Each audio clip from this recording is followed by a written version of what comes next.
Good morning, Giants. Welcome to Wake Up with Giants TV. Have you ever wondered how to surrender to success? Oh, we got the perfect show for you. Just so sit back, relax, and we're going to take you on a magical journey. It's time to wake up the inner giant.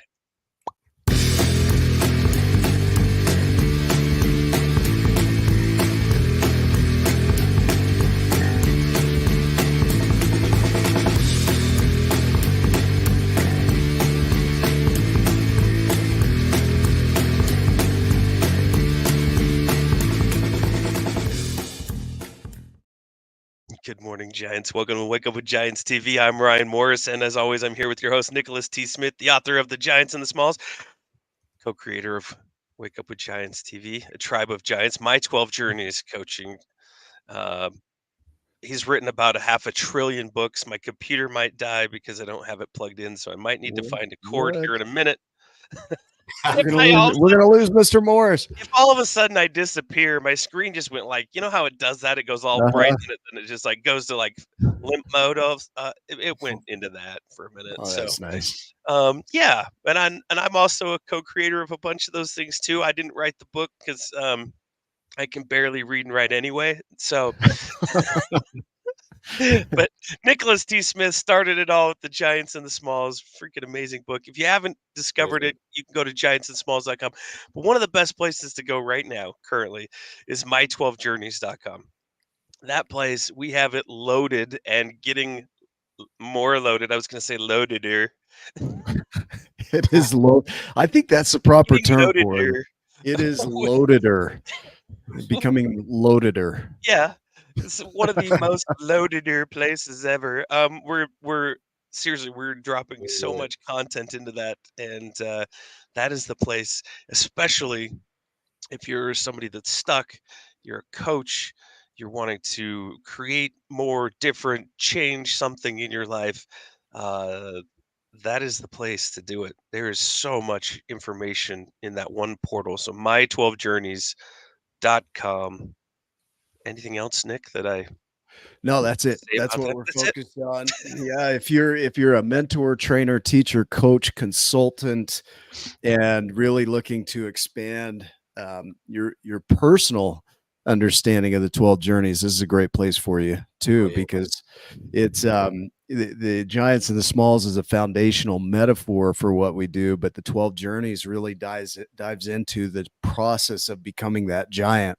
And so we wanted to overload this thing with so much value that you'll never pay the value of this product. I mean, it's free, so it's that's a big thing right now, is go sign up because it doesn't cost you anything. And that may not last forever just because we've stacked it so full. Amazing. So yeah, would love to have you there. Yeah, outside of that, we got an amazing guest today. Should we dive in? I think we should. I got my computer plugged in now, so crisis averted. You're gonna last with us. Yeah, I mean, our guest got up at 5 a.m. and I didn't even charge my computer, so I probably should have done that. I wore my headset. I found out I left my headset on in my backpack, so hopefully our guest is more awake than I was today. Well, you look good. You look like a podcast host or a helicopter pilot. One of the two. It is true. Yeah. Well, we've got today we've got Grant Wattie. He's a renowned therapist and co-founder of the $1 Million Marriage Mentoring Program. So Grant's life journey is a tapestry of diverse experiences and achievements, from counseling over 10,000 individuals and couples to launching the Wattie Global Couples Retreat in 2024. Grant's commitment to healing relationships and creating world-class marriages is unwavering. So as a loving husband, father, and grandfather, Grant cherishes his family and dedicates himself to transforming relationships worldwide. His adventurous spirit has led him from capturing world celebrities to thrill-seeking escapades. Grant's accolades are as diverse as his experiences, including the prestigious Bernardo O'Higgins Award from the government of Chile and a gold watch from the King of Malaysia. So join us today as we explore Grant's extraordinary journey, marked by resilience, love for family, and a passion for personal growth. Whether it's mentoring, counseling, or his own life adventures, Grant's story is a testament to living a giant life. Welcome to the show, Grant. Beautiful, beautiful. Wonderful to be with you both. Yeah, it's good I remember we caught up in depth about 2 years ago. I think it was 2022 as part of the Miracle Group, and we kind of Yeah. all put our miracles out into the universe. And I think there was Rachel and Laban and Vanessa and Kai and Jen, and So you know, many still yeah, connected people, right? We haven't let go mm, of each other. yeah, and that's when I really heard your vision of impacting 100 million smalls in the world, and you both shared with such heart and passion. And what really struck me about you, Nick, and Ryan, is you talked about being unorthodox and fighting the Pharisees of the coaching world. I just absolutely love that. Mm. And Ryan, was such a heart for people and such a love for people, and even though you've got this kind of humorous side, we can really take you seriously because you've got such a Big heart, man. This guy's got the biggest heart out there. I think, yeah. he's the opposite of the Grinch, where he barely had a heart, right? He's that. He's Thank you. living kindness. Mm, Yeah, beautiful. Grant, that's kind of the goal here is, the Pharisees of the coaching world, the rules on rules on rules on how this is done is our Mm, goal is to walk alongside people on the bridge, not shove them across or pull them across. mm, Just really help guide them as they walk their journey and walk alongside them for a bit, and so I think we all have it in us. You mentioned earlier that you've got a story that ties into the giant's journey and how to become a giant. Can you start with that and kind of lead us into what got you where we are today? yeah, I'd love to, Nick. I've got a lot of stories, and I'll keep it pretty brief. And I mean, when I read your book, it just was like you're writing it about me. And so I imagine we've got a pretty similar story there. But you know, for me, it started when I was 5 years of age, and you can imagine this rambunctious kid, of burning down bridges, cutting up priests' hat, just having a great time, and they're all separate stories. But then I was really looking forward to going to school because we lived on the back of an orchard, where there was a school on the other side of the fence, right? So I'm looking across the fence and can't wait to get to school, and then go and play with the boys there, and the boys and girls. So I jump over the fence, go up to two boys and ask them if they'd like to play with me, and they essentially told me to go away. You're too big. And I still feel the impact of that even now, and it's kind of crazy because from that moment on, for whatever reason back then, I just felt like I didn't belong. Hmm. There was that kind of break in identity where you feel like there's something wrong, or you don't belong, or you're all alone in the world. And it's crazy because there was no reason to think that, and yet I just felt like I was an outsider from then on. And I developed a lisp, and I was petrified of public speaking, um, and and that's when I really became small. My compensation was to then fit in. Like, I had a giant life before that, and I believe we're all born giants. We were all born with just magnificent potential. It's just within us, and then somehow or other, the judgments that we create unintentionally, that then creates this kind of smallness. So for me, then, my compensation for being small, and maybe we all have a similar story in working with 10,000 people. You kind of, or more, you see these stories that people have that are compensations, and then you create your strengths out of that. So my compensation, my strengths then became, I'm going to have to do it on my own. I'm Hmm. going to have to be successful. I'm going to have to achieve. So I became good at individual sports, became good at, very entrepreneurial, very creative, resourceful. But whenever there was a group involved, I would either sabotage it, or I would, retreat back into doing it on my own. Yeah. I mean, that's what happens. We do come into this world instilled with giantness, right? That's Mm, in every one of us. And if people could recognize their potential, they would not play as small as they do. But the challenge is we've been so conditioned into to being small that we think that's who we are. And so we see our entire world that way, right? And then you have these stories and these justifications for why you play small.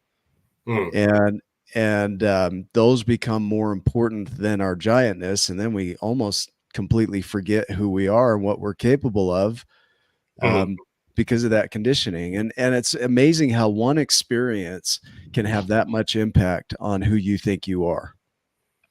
Like it just one group of kids, right? One statement, you're too big, and you take on this whole persona of I'm not good enough, right? Yeah. And the funny thing is with being is that it becomes your inherent potential then becomes lost, because then it's kind of like you, Nick, go onto the stage as Nick, but then you go and play Romeo and Juliet, and you're playing Romeo, but then you lose your sense of actually who you are. Yeah. And the potential that we have is then constrained, and then we develop strengths out of that, and the strengths almost keep you constrained, because then you're operating out of your strengths. Is so interesting, right? It's this two-edged sword thing, because you think you've got strengths, but your strengths actually become your weakness. It doesn't mean that you can't still use your strengths, but unless you find out what the judgments are and release them, then it releases your full potential. So, here's the beauty of the full potential idea, right? Is that full potential is always there. Possibility is always there. Abundance is always there. Yeah. But our confines that we've put ourselves into limit our ability to grow past that. I watched a video this morning of I think it was Chinese farmers that put like watermelons in these molds, right? And those watermelons grew into these molds, and they had faces and designs and everything on there. Really cool, right? But the watermelon was constricted and limited to its growth to what they put it into, right? I love this. So it's boxed in. And they did it with trees, and they created all these beautiful designs and stuff, right? But the idea here is that we do that to ourselves, as we say, this is all I am. I can only grow in to the confines of this space I've created for myself. And then we don't expand past that. So we might even wake up to our potential and still have these restrictions that we've placed on ourselves that keep us boxed in. Is that accurate for you? I mean, how would you take somebody from that to open that back up to your full potential? It's a really, really interesting question. And it's been a part of my growth journey, through all those years, because it culminated in me using my strengths. And then I was sitting down with I had the most glamorous life ever at one point. And I can remember, flying around the world, and I'd work with kings and queens and prime minister. And then I was in this conversation with this guy. He was a billionaire, and asked him if he was happy. And he'd just returned from coming back from the Sultan of Brunei, and he had this gold camera, and he had everything that money could buy, and a lot of power. He was the next prime minister of Malaysia. And he said, no, I'd be happier if I was as rich as my friend the Sultan of Brunei. And that's kind of smashed my definition of success. Who I thought I was tied up into what I do and what I have, and then one day I'll be successful, and then I can be happy, because of these attachments to success. And then I was sitting with the King of Malaysia, and same question. I was on a bit of a journey then, and he said, "Well, no, I'm not happy. The palace is like a prison to me." And I was confused after that, and I came home, and my daughter said to me, "Why do you travel overseas, Dad? All I want is you. I just want to spend more time with you." And she had tears in her eyes, and why do you do this? And I said, "Well, because to be successful and make more money." And she said, "Well, we've got everything we need. I just want time with you and Mum," and that really woke me up. Yeah. So, Let's talk about that. Yeah. Go, so, well, keep so it's going. kind of like surrender to success. It's like, what is your definition of success? Which really comes back to who am I, and how do I find lasting peace and happiness when out of my strengths to play, playing small, I Yeah. haven't been, I haven't been able to do it, and now I'm on a journey to find more peace and happiness, and I didn't know how to do it. At the end of the day, that's what we're after is peace, right? Yeah. So, truthfully, I mean, we pursue money because we think it'll bring peace or it'll bring relief, or something along those lines. I won't have to stress anymore. That word surrender, it's from Old French. It means to render over to another, and there's a rendering over to the pathway of success, but that definition of success, which I think the definition of that is a positive yield from your efforts, and failure is defined as a negative yield from your efforts. But Mm, what determines what's positive and negative on the yield is what you define as success. So you have this definition of success and you think, oh, that is success. And if I get something positive that aligns with that, I'll call that success. And if it doesn't align with that or it's a negative yield from that, then I'll call that a failure. And then we mm, go about judging ourselves not by the success, but by our definitions, our mm, perceptions. And so you've got this king that has everything. You're looking at him going, you have everything. Now, are you mm, happy? No, I'd be happy if I was like the Sultan. He has way more. And mm. it's like, what the hell are we pursuing? Right? Yeah. Like whose definition of success? And then your daughter's like, Dad, my definition of success is time with you. Mm, Right? mm, We've got all our needs met.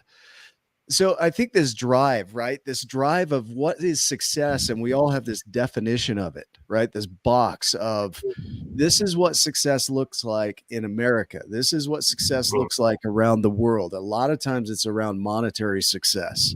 If Yeah. you have the home, the cars, right? The vacations, then you're Mm, successful. mm. But how would you tackle that? What do you see it as? What do I see success as? Yeah.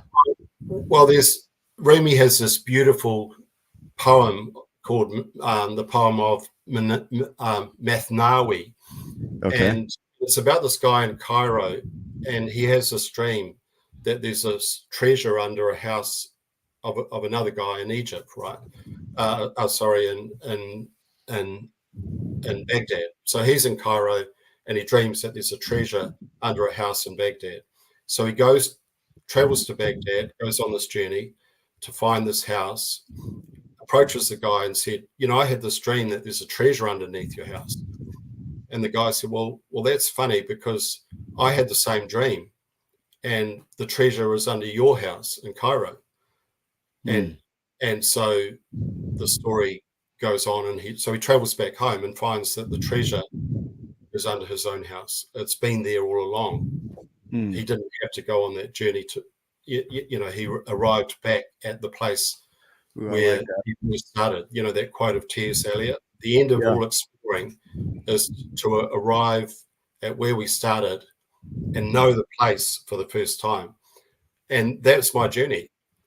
I finally feel like I've come back to what I was before I went to the schoolyard, to arrive at the place for the first time. The treasure is within me, and a part of and part of my declaration is that I am the shiny object, because I've been chasing shiny objects all my life.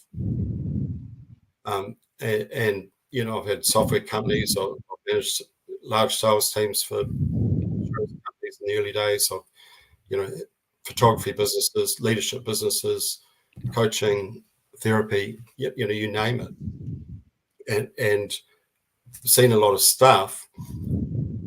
And now I feel like coming back home to myself is a treasure.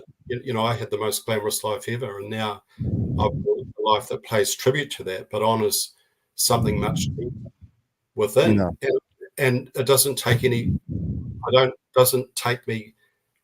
having plans and visions and striving, because all I have to do is come back home to myself. Mm. And of course, I'm sure that's the journey you take people on. It's like, how do you discover the life of your dreams and tap into that inner resource that's already there within you. You know what I picture is the movie Moana. You know, the turtle, the shiny. He's got all the things like stuck to his shell, and like he's got all the treasures around him and just guards all of it. And he puts all this stuff on. Yeah. And there's no end to it. You can never get enough of putting this stuff on. And it's like us out in the world. We're like, if I had this, then I'll be happy. If I had that, then I'll be happy. And there's no end to it. It's insatiable. Right. If I was just in this relationship, then I could do things. You know, if I had this job or that kind of money, or then we forget the shiny object that we are. And I think that coming back to that, our treasure is right where we are. That's the message of the giants and the smalls, is that the giant is already in there. The giant isn't out there. The giant is in here. What the character discovers in the book from the giant is that the giant was already in there. It just had to be expressed, right? Yeah. You just kind of I play squash, and you know, it's like the journey is, you start off like that, and then you compress it for some reason to compensate. Because it's like, I need to prove that I'm okay. I need to strive. I need to look outside, and that takes a lot of effort. But to return back home, you just release, you surrender. I like that. It is so simple, and we're trying to build it. We're trying to find it. We're trying to do all these practices. But all you have to do is first of all, stop judging yourself, you know, and identify all the judgments. Like, I don't belong was a judgment that I had. And so the first part of what I do, to answer your question, is at least release some of those judgments, so you're free to then, you know, just come back directly. They call it the direct path, like Ramana Maharshi and Deepak Chopra and Rupert Spira. You know, it's the direct path. It's your awareness, your presence, your essence is already there. You know, it's like water. You just have to see that is who you are. You don't really have to even release your judgments. It's just the judgments are just, you know, put in the water, but see yourself as the water. And then you can add coffee to it, which is just different ways of being, right? Or tea, just or different, flavored water, or beer, or whiskey, or whatever you want. But but they're just different ways of being. But in essence, the source of it all is pure water. You know, I thought I saw the in my mind when you talked about releasing it. I thought of the monkey in the jar that puts his hand in to grab, you know, the little bit of food or whatever's in the bottom of the jar. When he closes his fists and tries to pull it out, it's too big. And we do that, exactly. and it's so simple. And there could be food and all the things around us, but he's so focused in on that one piece inside of the jar, thinking that's the key to success. That's my happiness. If only I could get that out of this jar. Yeah. And the truth is once you release that, you can pull your hand out of the jar and look around you and see that happiness, success, peace is all a construct anyway. What is happiness? What is peace? What is this stuff anyway? It's all created right here. So if we can learn how to release those things and see a different perspective, a different view, or create that view for yourselves of what that is, we probably already have it. It's under our own house, just like you were saying. And it seems so simple, yet for whatever reason, so many of us get caught up in it's out here, it's external. And that's the beauty of those beautiful metaphors and distinctions that we're talking about. When you can see it, then and you have the right nurturing and mentoring, you can release it, and then you're free, and it's the most valuable thing in the world, because the treasure is within you. And I love that, because I do some work with a neurologist on functional neurological disorders, and essentially they are, what a functional neurological disorder is, I mean, we all have them. It's like a placebo, right? where you take a sugar pill and you believe that it will cure your headache, and it does, because you subconsciously believe that it will. But the opposite of a placebo is a nocebo, where you believe that there'll be some negative impacts of that pill. So people who take a placebo also have a nocebo effect, which is skin rash or some sort of reaction to it. So a functional neurological disorder is, for some reason, you believe that you're having a stroke, and so you're having these strokes, and you go to see the neurologist, who says, no, it's all in your head. It's all psychosomatic. And you go, what do you mean? This is real.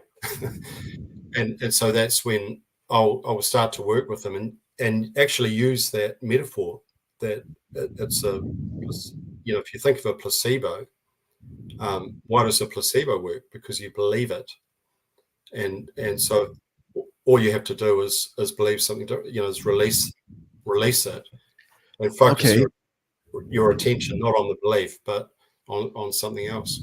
Well, this makes sense now with the word belief, which is Germanic. It's Glauben, which means to hold dear, right?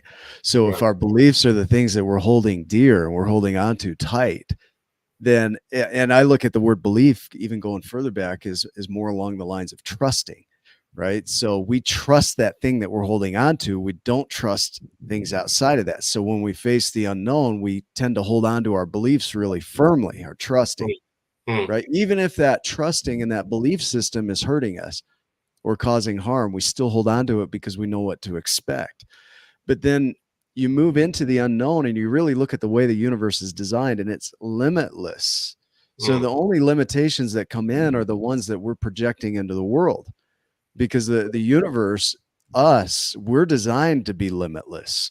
You look at the human brain alone at 2.5 petabytes of information that could be stored up there. That is a limitless capacity machine that's been limited by our perceptions and our beliefs, those things we're holding on to.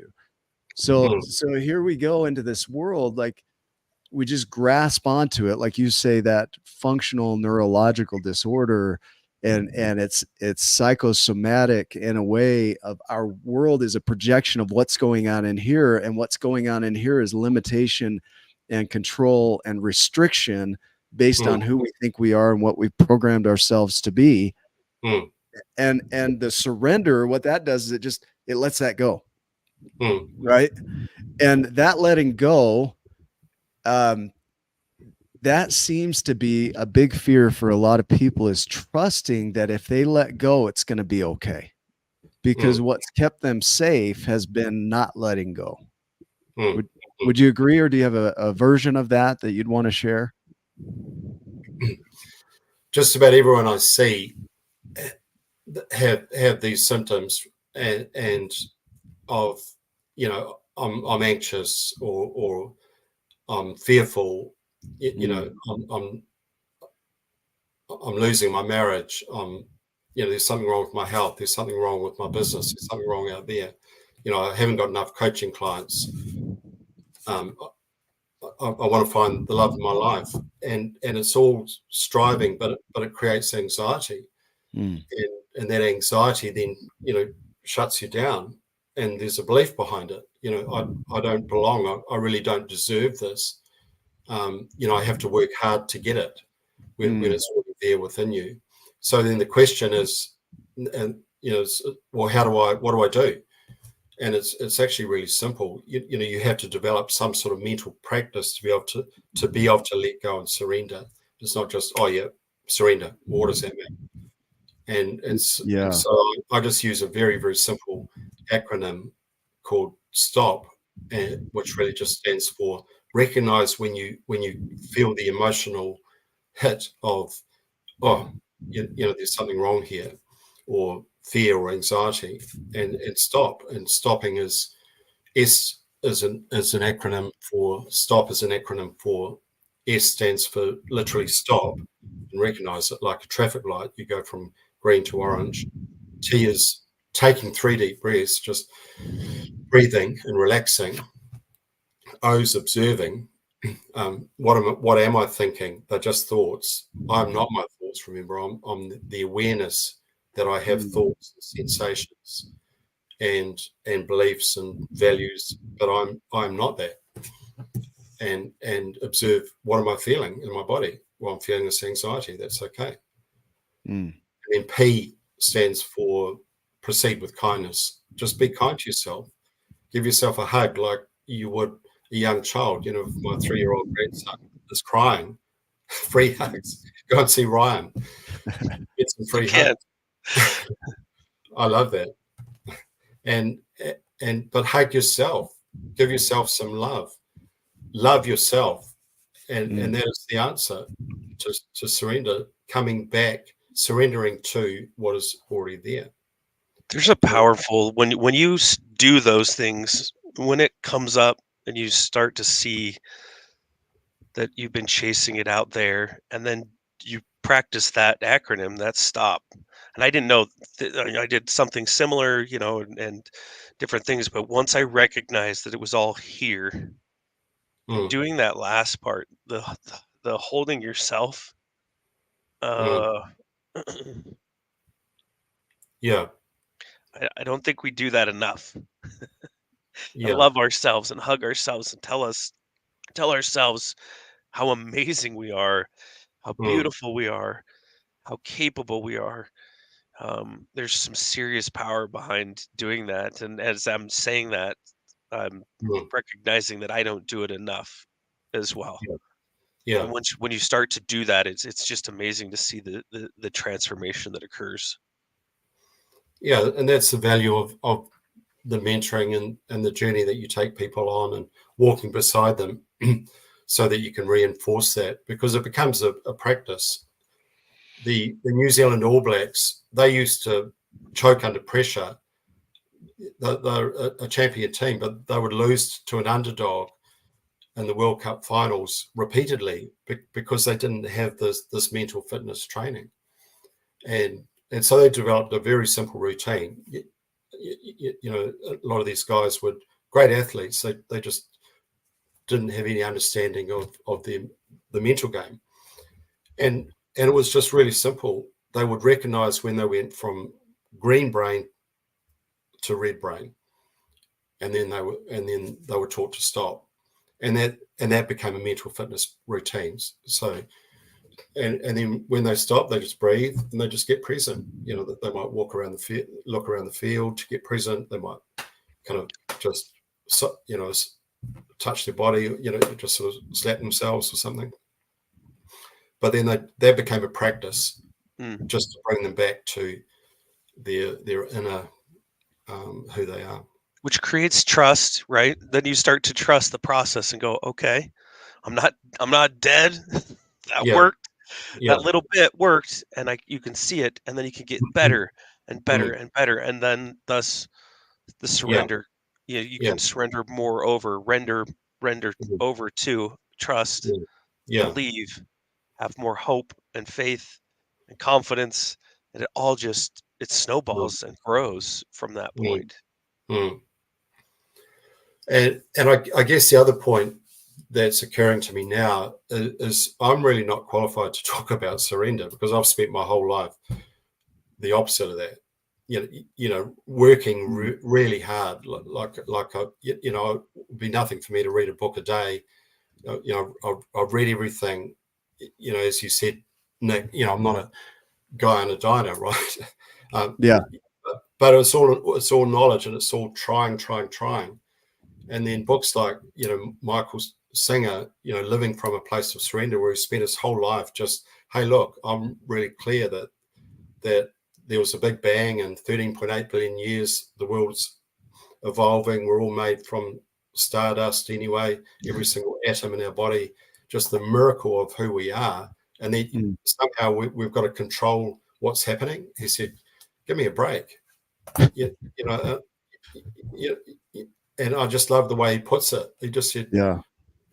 how stupid is that? We want to control the little thing that happens, or the little upset because, the restaurant meal wasn't quite what we wanted, or, all these silly little things. My 3-year-old grandson, he sits down, and I've got 2 dogs, and it's hot, and ice creams are dripping everywhere. And, he won't come with me. And I'm going, oh, I'm not getting my way, starting to feel a reaction. And, you can't control everything in life. And I've tried to do that my whole life, which led me to, okay, I give up. Now what? Yeah, well, there's a point where you have to give up in a way. Hugh posted a comment about conquering. Why can't you conquer it, overcome it, conquer it versus surrender? There's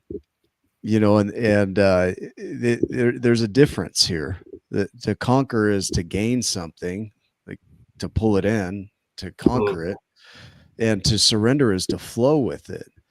And the balancing between, what we try to do as humans is we blast through things. If there's a mountain and I want to put a road there, I'm going to blast through the mountain. Whereas a river might say, I'm just going to go around the mountain.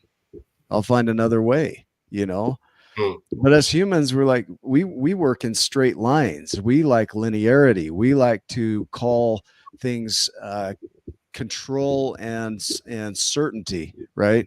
We have this grand illusion of certainty, and it's all made up. And so we go out there pretending like we know what's going to happen next, and we self-sabotage by our predictions.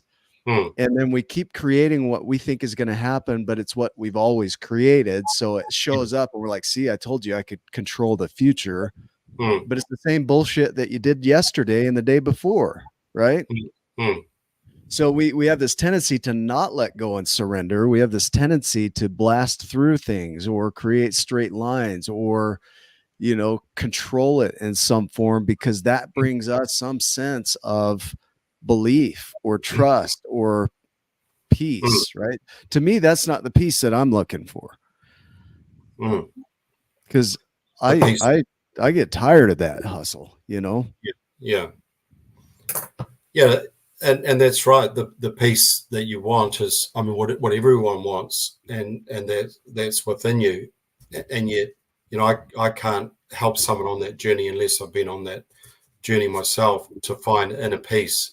And that's what I cultivate every day, that regardless of what occurs inside or outside of me, I'm open-hearted, surrendered, and free, because I'm free and without judgment of anyone, including myself. And if I do, I forgive myself. So I'm always calm. I'm always peaceful. I'm always fully alive now, just living each moment and the wonder and the wow.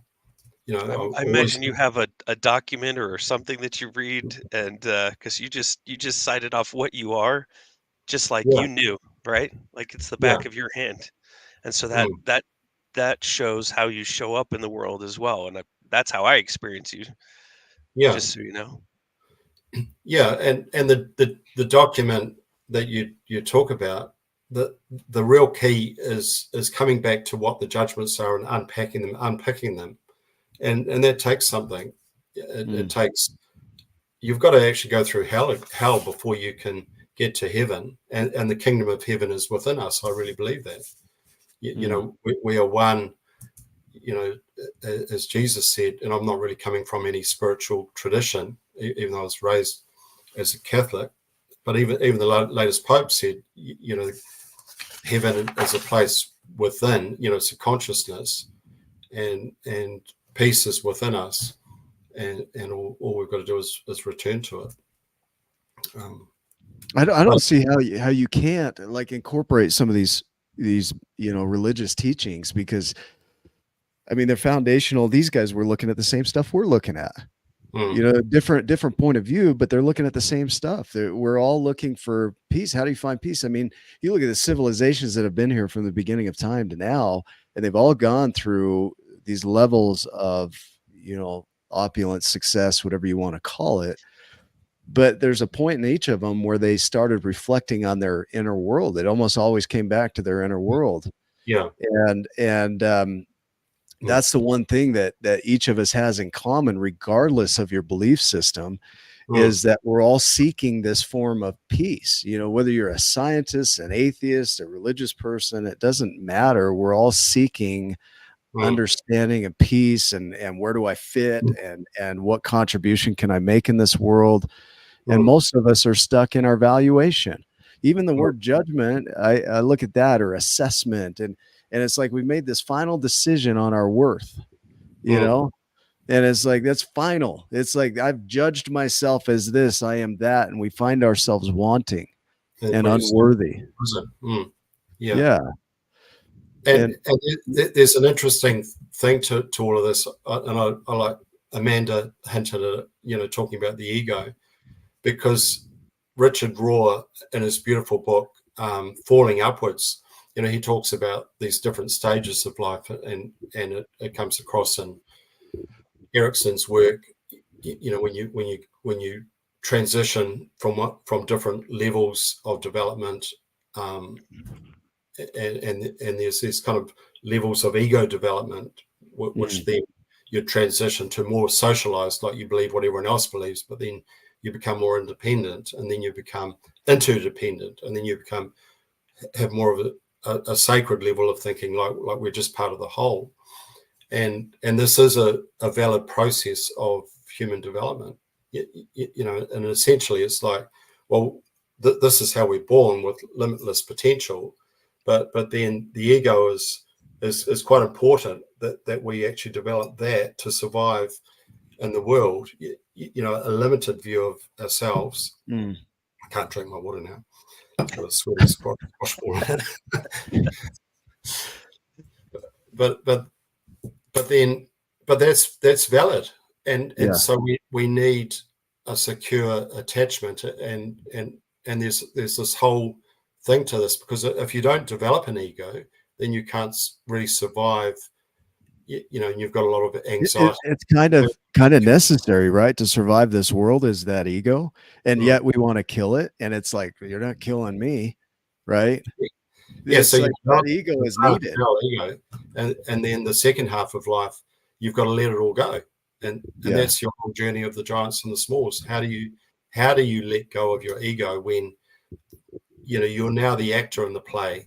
Yeah, you're acting out Romeo, and you think you're Romeo. I don't know, you've been a bit of a Romeo in the last 6-12 months, but now you think you're Romeo, but you're actually Nick. Yeah. So how do you get back to being Nick? Well, and that's a lot of unlearning, isn't it? I look at my history, you know, and people identify with their history, and yeah, there were influences. You know, my dad died when I'm 2. My mom has 11 kids, mentally struggles. Like, all these things lead me to be who I am. I could lean on that and say that's who I am because, or I can take all of that conditioning and start to undo some of the conditioning that was put there that really probably didn't belong there, right? It was that restricting. And so that identity is, you know, I thought for my whole life I was this character. And now when you have the awakening to it, you find out, oh, I'm not that character, but you still have that unbecoming to do. It's not like I just woke up and said, oh, I noticed that I'm not that anymore, and my life changed instantly and it was easy. It hasn't been easy. It's been challenging. What's the biggest judgment that you've had, Nick, from your childhood? We won't go into a therapy session, but yeah, we could. You know, one of the judgments is worthiness. I am unworthy. Right. Constantly unworthy when it comes to God or other people, that there's this constant undeservingness and unworthiness, right? Who am I? And this is, you'll see the questions in the book. You want to see a reflection of what my mindset was at the writing of the book. It was the questions that Rit asks when he's thinking about exploring to become a giant, right? Who am I to ask such giant questions? Who am I to do anything impactful? Right. That's when I wrote that book years ago, that's where I was. And those thoughts are still a consistent battle. Does that make sense? Yeah. And so what was your earliest experience of feeling unworthy? Man, if I really recall back, I'm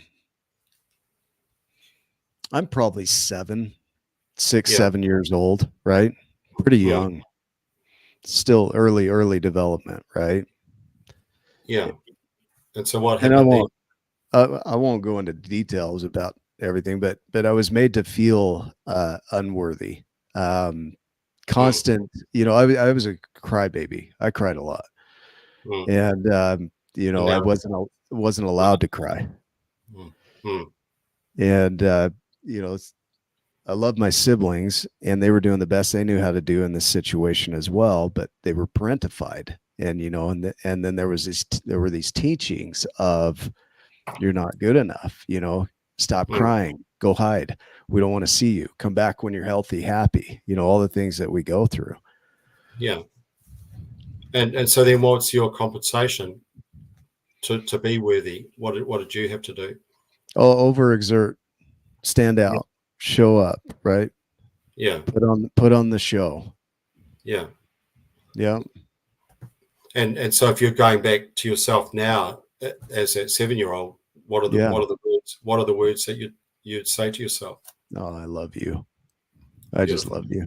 Yep. I love you. I Yeah. get that where you were doing the best you knew how to do at that time. Yeah. And you don't need to go away. You're allowed to be here with me as we grow. Yeah. So Yeah. here's another thing. What were the words that you felt that you needed to hear from your father or your mother at that Well, time? I would have loved my dad to be around. So that I love you. Just Yeah. that. You're worthy. You're more than enough. You're plenty. Yeah. From your Yeah. Just mm, just that. There's this element. Oh, I'm getting emotional. but is your dad still Yeah. here? Is your dad still alive? No, he died when I was 2. Yeah. Yeah. Wow. So my dad passed away when I was 2. My mom had some serious mental challenges. And with as many kids as there were 11 kids, uh, she was trying to just live, survive, Mm, and so there was a lot of neglect. And so it was kids raising kids. And mm, so, hmm, yeah. yeah, I mean, I'd have some serious empathy for this Mm, little boy. What he needed most was to just be loved, just to be a kid, right? yeah. To be accepted and acknowledged and not have to prove himself because he was already enough. There's nothing to prove at that age. You're Mm, 7 years old. yeah. Yeah. So you really needed your dad to. You would have loved to have heard those words. You Yeah, know, yeah. I accept you. I acknowledge you just for who you are. You don't have to Mm, prove it. You don't have to overexert. Mm, beautiful. mm. Yeah. So here's the thing, and here's something for everyone. We have this. You have a picture of your dad who died when you're 2, so you probably only got pictures of him, right? I do. But Yeah. Oh, yeah. for most people, they have one father or one mother, and in their mind. However, there's 2 fathers and mothers. Mm, There's your father or your mother, and then there's the picture you have of your father and your mother in your mind. It's your right. perception. So what happens if there's words that you want to hear, like the words "I love you" from your father in your mind? You create a second father because it's your creation. Yeah, I can hear that. So let's clarify that. So because I can hear that. Yeah, This is a creation. There's my dad, the way my dad was as a yeah, human being with his own independent life and visions, yeah, dreams, whatever he had. And then there's my version of my dad, yeah, right? yeah. And there's an opportunity here to recreate that version Mm, or even to create another persona around that. There's no limit to it, but there can be this confine of, oh, my dad's dead, right? yeah. Or my dad is still with me, Mm. still loving on me, still supporting me, right? That's it. Am I hearing this right? Or am Yeah, I? you've got it exactly right. Because Yeah, everyone has the need within them from childhood, from attachment theory as well. It's a real thing to have the words "I love you," "I accept you," "You belong." You don't need to do anything. You don't have to. And this is the whole key to coming back home to yourself and dropping the ego is to hear the words "I love you" from another human being.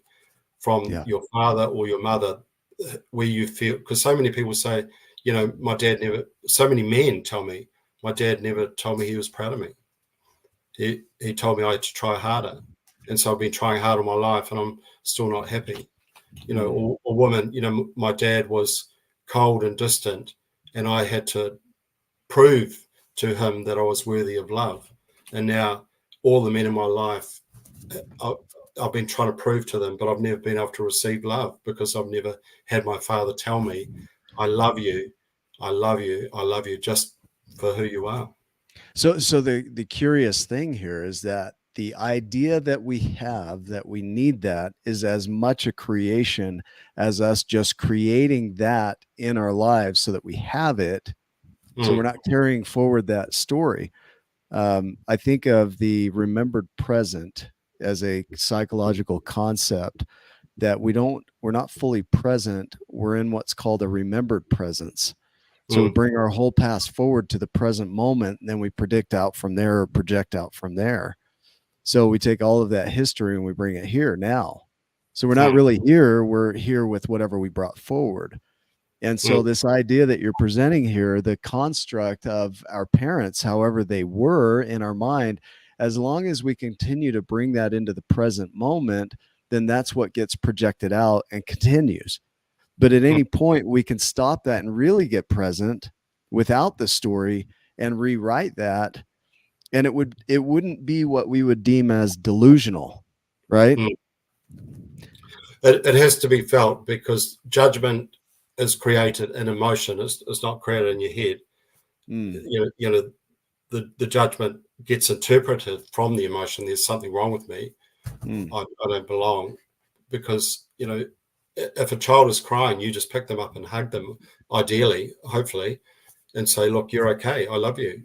It's fine. So you got to do better. There's something wrong with you. And this is what happens in early childhood. We have this attachment need to go out and explore the world, hurt ourselves, and come back to a loving parent. And if you have childhood trauma, that has to be healed. And this is when you go through your document and create your judgments. This is one of the most powerful ways to heal that in a need, to feel it.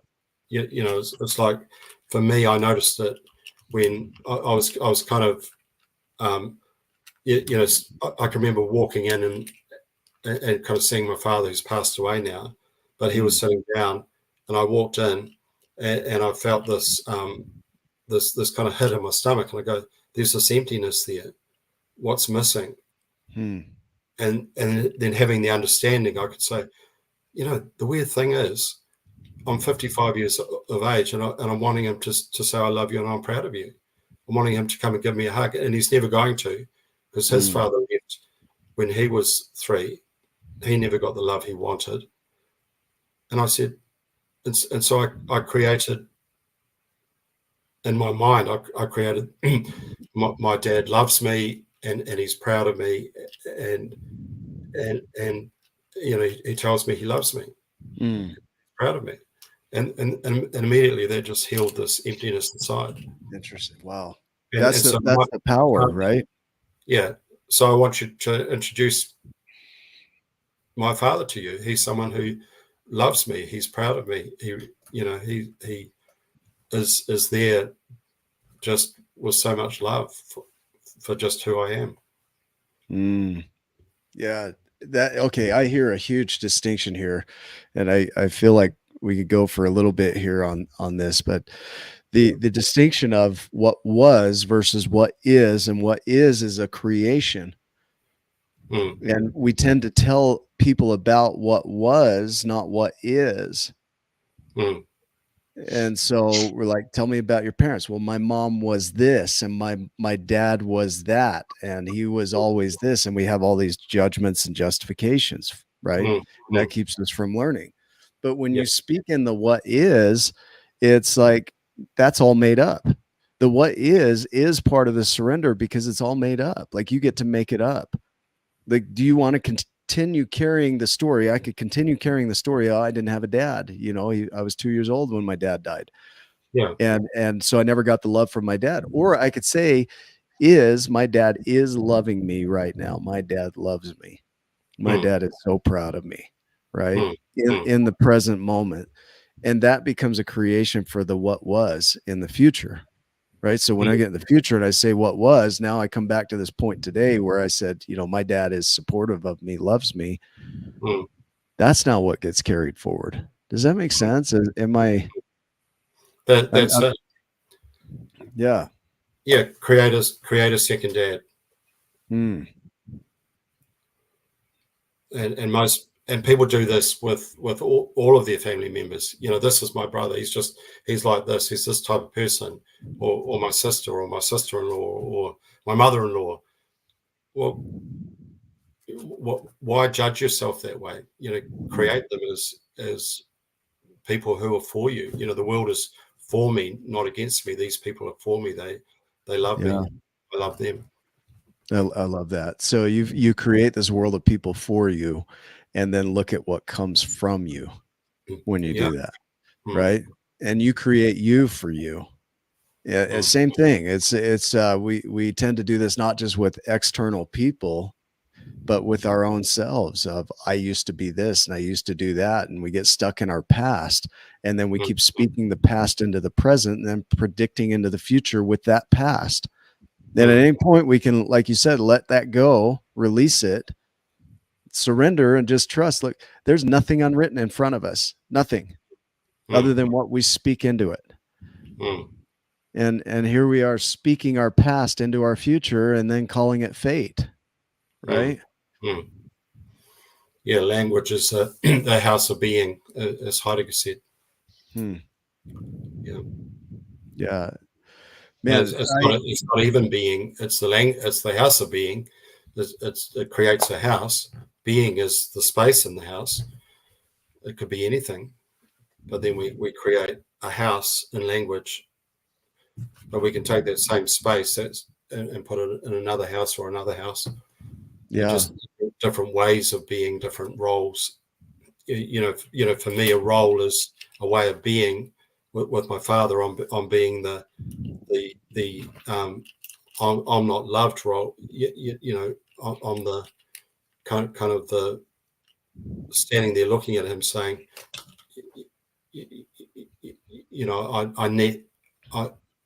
I'm a child. I need to receive love, but then I can change that to I'm a loving giver. Yeah, this opens up. I mean, this really takes that constricted space of who we think we are, that being, whatever was conditioned in there, whatever we've carried forward. And if we can let go of that box, it opens it up to non-limitation, unlimited, right? That you really get to create yourself in every moment. You really get to create your reality, and your reality is a reflection of how you're doing in here. So it always comes back to the shiny object is right here. And when you work on the shiny object, all of this expands out. I think of the scripture, love God, love others the way you love yourself, right? Or the way you would want to be loved. And the thing that gets hidden in that is it says the way you would be loved. Yeah, love yourself, loving yourself. Love yourself, right? Because you've got nothing to give. Well, you've got a limited amount to give. You're a Grinch. You're a Grinch lover. Not a Ryan Morris lover. Right. Yeah. Completely opposite. Yeah. So that idea of when you love yourself. So you love yourself, right? Obviously. Yeah. Because you've got a lot of love to give. Lots of love. And so that's where it expands out from. So what we're looking at here, the idea of surrender, the surrender to success is a construct. It's made up. You create that idea, whatever that is, whatever you measure as success. And surrendering is rendering over the pathway to that, but also recognizing that we don't have to stay in the confines of the box we built for ourselves. Is there another definition you would throw at that or view? A definition of success. Well, it's to answer the question, who am I? And success is finding myself where there's lasting peace and happiness and love, and everything that comes from the my connection with the divine, my connection with the universe, my connection with everybody in the world. I am whole and complete already. I don't have to say this is what I'm an individual. So first of all, it's identifying with who I am really. That I'm not this ego thing. I am pure awareness, pure potential, a part of everything. I am already whole and complete. Now that doesn't feel that great to your mind. So then you've got to be able to let go of your perception that I am this actor in the play, that I am my thoughts and emotions, sensations, perceptions. I'm none of that. I'm this pure potential, and yet you can't feel that. It's like trying to feel a movie screen. You're the movie screen. You can play any movie on it, like a TV screen, and then it'll play different things. And so the awareness of who you are, it's hard to get, but when you do get it, it's really powerful. Yeah, beautiful. Are there any questions you wish you would have been asked today? Is there a question that you wish somebody would just ask Grant Wattie and they just haven't done it yet? Yeah, well then, I mean, a lot of this focus is on loving yourself and being the best version of yourself. But then, how do you find your purpose? How do you then, you can't just sit under a tree and meditate and find yourself, right? You've then got to go out and share that with the world. So then, how do we live our best lives? How do we, for all the people that are hurting, they're hurting in their relationships, they're hurting with their children. How do I create the best version of myself so that I can go in and create the best relationship, so that I can create love for my family, so I can share that love with the world. As St. Augustine said,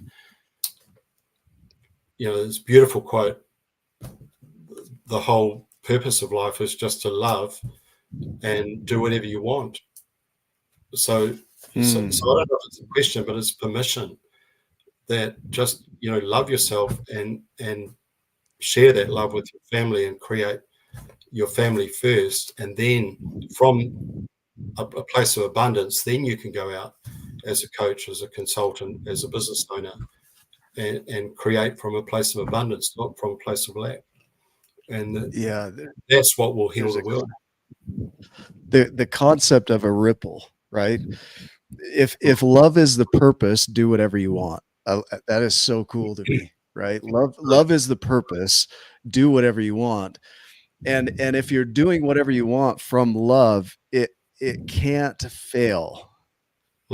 That the way to change the world, I heard of it or watched a video the other day. A guy was talking about the ripple, and the idea was that when you have a glass pond and you throw a stone in it, the ripple goes out and it affects the next and the next and the next, and it tends to come back to you, right?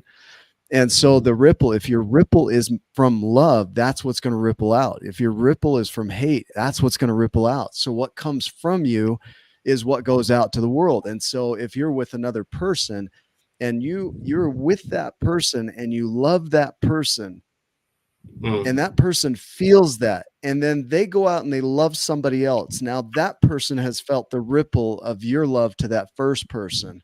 Now the second person is affected. Now they go out to the third person, and so on until it impacts the world.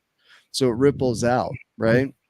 And it all comes back to the stone that was thrown into the water, which is us, right? And sometimes it's a huge old boulder, and sometimes it's a pebble that we can throw out with love. So if love is the purpose, do whatever you want. Well, then that starts right here, right? And that's what comes from you. Mm. Yeah, it all comes from within. So it's really, if you've got a bucket list, empty the bucket list, Mm. because because success is what you have divided by what you want. There's a beautiful story. Thich Nhat Hanh, he tells the story of the Buddha is sitting down with 5 of his monks, and this guy comes up and says to them, they're sitting down having lunch, and he says to them, have you seen my cows? I've got 4 cows, and I've lost them, and I'm really, really unhappy. And the Buddha says, no, sorry, we haven't seen your cows. And he said, and the other thing is, my crops burnt down. The insects came and they devoured all my crops, and now I've got no crops. I feel like killing myself, but I just want to find my cows. And the Buddha said, no, sorry, they haven't come this way, so maybe you should go out that way. And so the man trots off, and then he turns to his monks and said, aren't you happy? Aren't you lucky? And they say, what do you mean? Aren't we happy? Aren't we lucky? He said, aren't you happy that you haven't got any cows? And so it's this whole idea that the things that we are attached to, we're for happiness. So if you let it go, it doesn't mean you can't have cows or you can't have crops. I mean, of course, but if you're attached to that for your happiness, what happens when it's gone? Yeah, that is powerful right there. Aren't you happy that you don't have any cows? Right. The non-attachment, that's the surrender. What Hugh just said too, that comment about the ripple going out. I mean, how do you create a world of giants? How do we impact 100 million lives? Well, we do it right here first. I impact who I'm with. I sit with Grant Wattie and Ryan Morris on a show where there's just 3 of us sitting here creating a ripple, being a stone in the water. And then we have the viewers that are watching this going, oh, I learned something today. And then they go to their friend and they say, hey, I learned this today. And that makes their day. Right. And love ripples out. And so if love is, I love that. Love is the purpose. Go do whatever you want. When you come from love, you really can't fail. When you come from fear and hate and anger, that's what's going to go out. And that's not what we're about, And so that, man, it just, when you become attached to the cows, so to speak, then that's what matters to you. And that's what ripples out of you. That's all you can pay attention to. Right. Man, it's, if there's any message, it's especially when you're striving and you're unhappy, let go, find out what your cows are and let them go, and just return to love. And that occurs in relationship. It occurs in relationship with your wife, with your husband, with your partner, with your children. Just be there and be present. When I was young, I was just too busy chasing the next dream, the next vision, and I wasn't there. I wasn't present. I was flying around the world. I was trying to get somewhere so that finally one day get more and more cows, so that finally one day I could say, okay, we've got enough. Now I can be happy. And that day never came. I just became more and more unhappy. Last night we ordered, or we got these munchie, what are they called? Mochi nuts, right? They're like donuts, but they're mochis, right? And I was telling my daughter, well, we should get these for breakfast. And then I'm thinking about it. Well, what if we're not here for breakfast? What if something happens and we don't get to enjoy these donuts, right? So we sat and ate them last night. So there's no donuts for breakfast, but we got to enjoy them in the moment. It was so fun, and Andrea Bangeter, my girlfriend, my daughters, we were sitting here just eating donuts in the moment.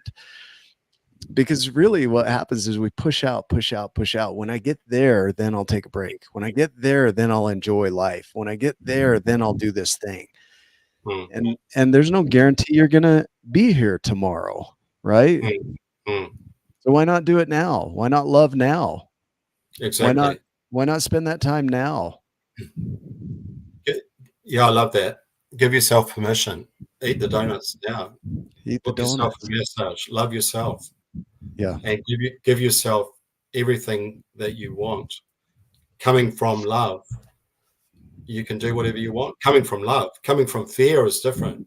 Yeah. And Yeah. I could see what that. is limited. You know, I'm this kind of limited thing, and and I've got to get what I want. But you know, when you open up to full potential, and there's you know, it'll just happen. You don't have to Mm. strive, and that's been the hardest thing for me to learn. But that's who I am. Mhm. Man, that's so cool. Ryan, what other thoughts are you having? I love how, you talk about how you're maybe not the authority to talk about surrender, even though your whole life was learning to come back to that. Mm, So that makes you the authority on talking about that because you know what it looks like on the other side of that and mm, the emptiness that's there mm, from constantly chasing it outside of you. mm, Um, uh, the impact that Grant Wattie is on the world and has been, even while searching for it outside, is incredible. Once you also took your eye off yourself and then also brought it back to yourself, which is strangely uh, almost like a paradox, or mm, but the impact became even stronger. You were out there mm, helping all these other people and helping them see things. Once you brought it back to yourself, to me, the impact became um, multiplied. mm, It became more infinite. And uh, I don't know what I did right. I'm sure I know I did a lot of stuff that wasn't maybe the exact right thing, but I'm grateful for all of the steps and all the things that I did to have my life line up with somebody like you, Grant, mm. with Beautiful. somebody like Nick, with all of these people that are on here. I know the ones that are commenting, Mm, and it's a practice to learn to surrender. And as I've practiced and I've learned, and I'm still continuing to learn and open to learning even more, these types of people, these experiences come in uh, to my existence. I don't have to struggle and I don't have to try as hard. It's almost weird. mm, That's not the right word for it. I know mm, how these things I happen. think it is weirdness. Weird, Quantum yeah. weirdness is a thing. Quantum Yeah. quantum weirdness. Yeah. Loader. Just making up all these words today. Yeah. Quantum weirdness. And I'm grateful for the quantum weirdness and for learning how to do that and surrender um, and just love myself more. And the more I love myself and the more I learn how to surrender, the more amazing people come in. Grant, mm, you have made a massive ripple in my world. I know for Nick, I know for all these people here, you've changed their life, and it'll continue to ripple out. So thank you. I just wanted to tell you that I see you, and I'm so grateful for be, who you are, and who you continue to be in the mm. world. And I love you, brother, and I appreciate you. I love you too. Love you both. Yeah. Thank you. Thank you. I feel the same, man. As I sit here and reflect, and what's interesting about life is that life is going to present whatever challenges it presents. Obstacles will overcome those, right?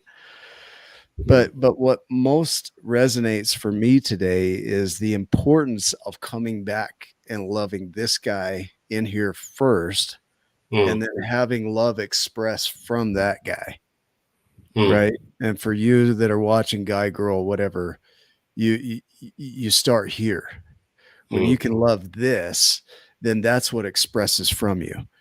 Mm. And it can't help but ripple out. You do a nice thing for you, you do a nice thing for another. Love others as you would love yourself. The golden rule, right? Mm. What do you want in the world? Do that, right? And when you do that, that ripples out, and then somebody else does that for another. You can't stop the ripple. Mm. And how do you impact 100 million lives? I mean, what an ambitious goal, right? Out of 8 billion people, 0.02% of the population gets impacted by what we're talking about. Honestly, should be more than that. But if we Mm. can ripple out with a message like this from love, where you're coming from is what matters. If I'm coming from hate, then I'm not going to impact them in the way I want, right? Mm. So how am I radiating out? So Grant, you really, and if I don't like my story, or if my story isn't serving me, I can go ahead and just rewrite it. If I was raised to small or insignificant, or to feel unworthy, or I thought that's who I was, then at any point I can let that go, drop the story, rewrite it, create the character that I'd like to have there instead, and move forward with that. There's no rule that says I can't, right? Create it. Create Create it. the people that you need to hear the words, I love you, I'm proud of you, you're so important. Create them. Your father, your mother, a mentor, a coach. Create those people, your partner, and create it, because it's all a creation. Amazing. It's not, and then go and learn from your kids, I mean, we've just spent the most wonderful time, 2 weeks, with my grandkids. I'm learning from them, learning to love myself like they do. They don't have any issues. They're 3 and 5 and 12 months old, and we're just sitting there, playing in the sand and laughing and having fun and making sandcastles and busting them, and walking the dogs, and just being present with them and feeling their joy and their happiness. How can you say that is not who we are? And then we have all these weird judgments and social conditioning. That's not who we are. That's the actor that we've learned to play this part. Let it go and just come back to loving yourself, and with so much love, and then see what happens. You'll change the world. You'll change your family. You'll change your children. You'll help heal the world, and just one ripple at a time. That's beautiful. And it's just so important. I can remember one guy. He's not that well known, but he said, the secret to. Someone asked him the question. I think it was like Steve Hardison, this dude, weird dude over in America, coach. I think you guys know him. Yeah. But anyway, someone said, well, how can you love so freely? How do you have all this love? And he said, because I love myself, right? Because I love myself so much, I can love you so much. Now, that's a real hard concept for guys to get. We're not taught that at school. You'd be laughed at if I said to my mates, oh, I love myself. In New Zealand, he loves himself. That's a negative concept. Yeah. Oh, look at him, he loves himself. He's driving a flash car, and so we get this conditioned that we cannot love ourselves. You cannot. You've got to be staunch. You've got to prove to others that you're worthy of love and adoration. But yeah, I think that's the distinction of the Pharisees of the coaching world is, there is that level of loving others, but it all starts right back here, right? Because you can't give what you don't have. Yeah. Well, one of the most proudest moments I had was just sitting with the Chilean ambassador, and at a time when I was lost before I was in coaching and therapy, and we just sat listening to each other for hours and hours and hours, listening to our stories, and we just developed this deep love. And when I left, long story short, but I was awarded the highest honor given to a foreign dignitary, and I go, what? There's mayors and business people getting this. What am I getting it for? And he said, because you're a friend closer than a brother. we loved each other into being. And that's what led to my whole journey, becoming a coach and a mentor. Yeah. Just the power of loving someone else and sitting and listening to them and listening to their story, that will heal the world. Yeah, that's how we got here. Steve Hardison put me on his shoulder years ago, 2009. That rippled out, continues to ripple out. We meet with people like you, Grant, every week. We've got over 240 episodes that we've recorded, just episodes of this, not including everything we recorded on the concepts and topics. There's over 600 videos there, but each of those is a stone in the pond, is a ripple outward. There's no chance that can't get out there, right? That is set in motion and it won't stop. And so I have no doubts that we're going to impact the world.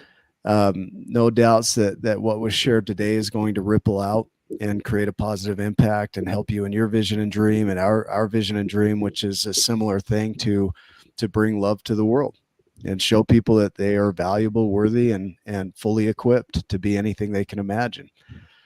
And so for those that are watching, we'll go ahead and wrap up there, unless is there anything else to share, so I don't cut us off on that? I'm just so grateful. Thanks for your time, Grant. You're an amazing human being. Yeah, thank you. And those that are watching, you too, we appreciate you. These shows wouldn't be what they are without you. We appreciate your comments, the sharing of these videos. Keep showing up. You're part of our tribe of giants on Facebook, and that's our global community, over 4,200 members there, people that are just sharing positive ripples out in the world and supporting each other. And now our my12journeys.com site and community, which is all about, just helping you grow even further in your journey and really specializing those 12 journeys where it anchors in. That's our goal there. Our vision and mission is to impact your life positively. We want you to grow. We want to see you reach your potential. And so thanks for being a part of this. We love you. Go make it a giant day, and we will see you in the next video. Love you too. Lots of love.